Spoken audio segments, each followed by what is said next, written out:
What up? What up? What it is? What it do? You know who it is. Who are you? Back again with the fellas from the 22-2. We here to check your vibe. Another episode of Vibe Check. Um, today, today was a good day for the culture. It's a Harlem nigga day. It was an interesting day. It's a Harlem nigga day I today. mean, Harlem has been kind of dominating what's been going on in the New York hip hop culture. Facts. Shout out Harlem, man. Shout out to the Harlem cats. But you know, it's a lot to cover. I'm gonna let my boy Too Smooth to take us through. Yes, sir. We know we trying to get to Dame Dash, but as it was a Harlem Dude day, we do gotta listen, man. Listen, Cam, 10 toes down, stood on business.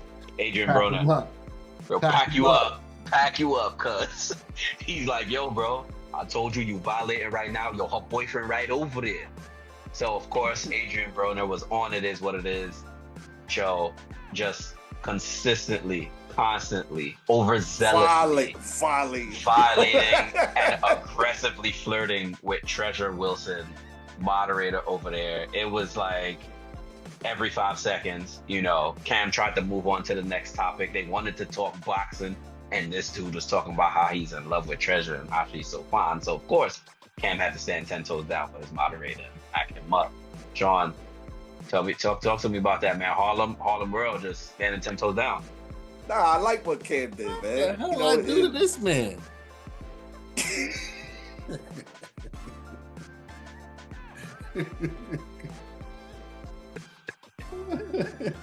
Yo. Oh, it's one of those days. Oh man. It's my turn. Nah, but I like what Cam did, bro. You know what I'm saying? Setting the standard for respect in the workplace. You know what I'm saying? Keep it professional. We talking sports, we can have fun, but don't violate, you know, Treasure Wilson's boyfriend. You know what I'm saying? He's right there. In the past, Cameron would probably, you know, younger Cam would probably have been instigated, like, oh, what you gonna do about it? But you know, you could see the evolution of the man. You know what I'm saying? He said, I'm not gonna disrespect you. I'm gonna pay you your bread, and you can leave. You know what I'm saying? And there ain't much to be said to that. Just shout out to Cam for being grown up and taking care of that situation. But Adrian Broner gonna Broner, bro. Pause. Hey, I think Maneuver still think he young Cam though, because Maneuver's heard that "Wait for Me Outside" and he thought Cam was about to be on that. About to be fisticuffs. No, I mean, when I said that, I said it in terms of, he's like, I'm not gonna do this with you. There ain't no back and forth. Like, don't even try to have a back and forth. You can wait for me outside, and if you have an issue with what I'm telling you, we can talk about it then. We ain't talking about it here. Here's your bread. You gotta go. The funniest thing to me, though, that I don't know if everybody caught it. Mace was like, "Is that a real background?" Yeah. What'd he say? I caught it. He was like, "Yo, is that a real background?" It was. I think one of the hosts was like tapped in virtually, and he was like, "Is that a real background?" He was trying to change the subject because it was so awkward. He was like, "Yo, what the hell?" Oh my gosh! But yeah, that was a moment. Shout out to Cam. Shout out to the maturity. Shout out to sir. You know, holding it down for the women around you. More men need to be like that. I think he did it more. I think he did it more for her than for her boyfriend. Definitely. Because you know, it's like she'd have just the way it was going, bro. She'd have just giggled her way out of that. Yeah, she would. Yeah, and he's a former boxer, man. What's she gonna do? Yeah, so I appreciate. Shout to him. Came from a different era, you know. So yeah, from one moment in that era together brings that kind of stuff. From one moment of pop culture to another, Dame Dash popped up on the Breakfast Club. Listen, man, you ain't a boss. You gotta wake up every day. You gotta wake up at 4 o'clock in the morning and come work for the man. I wake up whatever time I want to. Maneuvers, Dame Dash, for years and years, always talking about how he's a boss, how he set up his family, how he set up his kids, and his kid was selling cookies, and he's never gonna have to work for anybody because he already know how to work for himself, and he started a business. Now the man filed for bankruptcy, and he's on the Breakfast Club today explaining every little detail about what that bankruptcy means for him and who's a billionaire and who's not, who's being a chatty patty and who's not.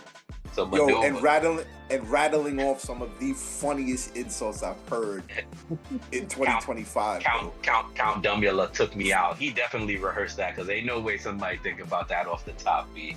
But maneuvers.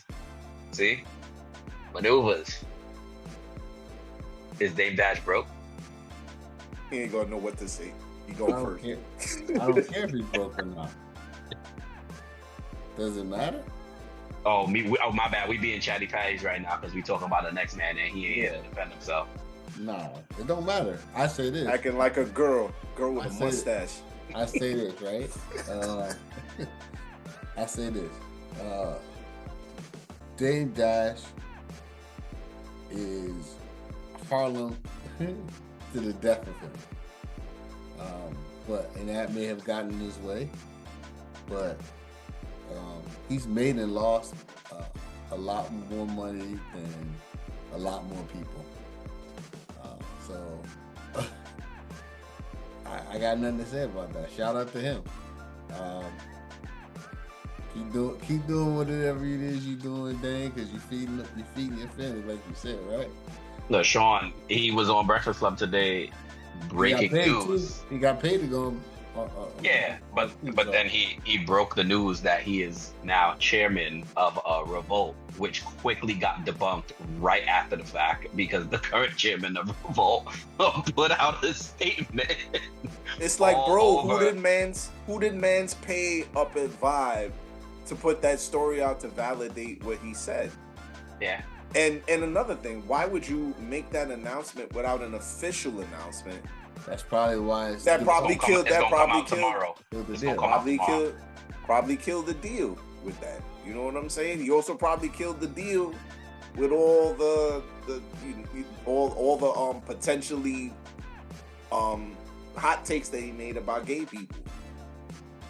You know what I'm saying? Nobody really thinks about that. You have to be careful with your words. Words is like a sword. You gotta think about what you say. You know what I'm saying? Yeah, but he wasn't talking gay people. He was talking about Charlamagne. Yeah, but you know, he said, Charlamagne with his intelligence tried to spin that on him, make him look stupid, and I think that he was trying to explain himself out of it, and he kind of looked crazy. I don't know what I'm saying? I have no problem with gay people. But people who I love. So some of my favorite insults I listed. We mentioned one. Count Dumbula. You look like a bald-headed girl with a mustache. Your existence is gay. Like, that's bro insane. I truly don't even know what that means. Bro is just cooking him, man. Every single second that None he of that has. shit. The problem with Dame is that when he goes on these interviews, especially the Breakfast Club, where it gets contentious, is because he wants to answer questions the way that he chooses to answer questions. You know what I'm saying? And he wants to be able to control the pace and the tempo of the show. And you're not going to do that on that broadcast. You know what I'm saying? You're not going to do that when you go up to 105. And it's the only morning show that you're not going to be able to do that. So you have to go on with a different mindset. You know what I'm saying? But I do respect the fact that Dame Dash is 10 toes down and he's the person that he is. He ain't going to change. But at the same time, you can see how that disposition can damage relationships, can keep people at odds, and make people disassociate themselves from him because it's hard to understand an individual who is belittling you, but at the same time wants good for you. You know what I'm saying? So yeah. I think that his approach is a harsh one. Can I wrap it up? I get to wrap it up. Yes, sir, Ski. Okay, so I'm gonna say this, right?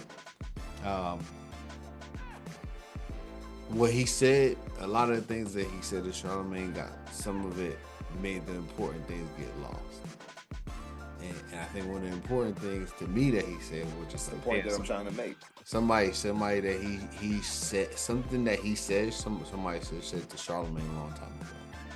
Like, if we was in the streets, I punch you in the face. I duff you out. And you wouldn't do nothing about it. You would run, and we know you'd run because we've seen it. We've seen it.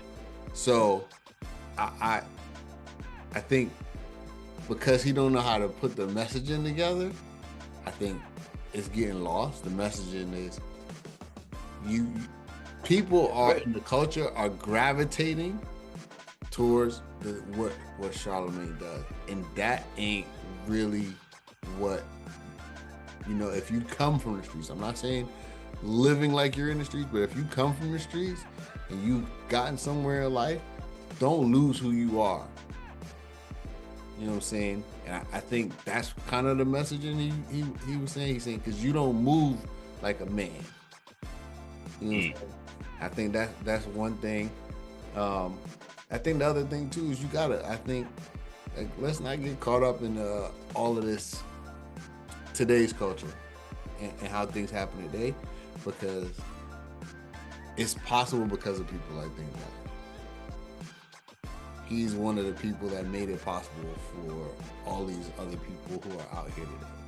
Like us, you know, being flamboyant and being ourselves and on camera, in boardrooms and all these places is because of people like him.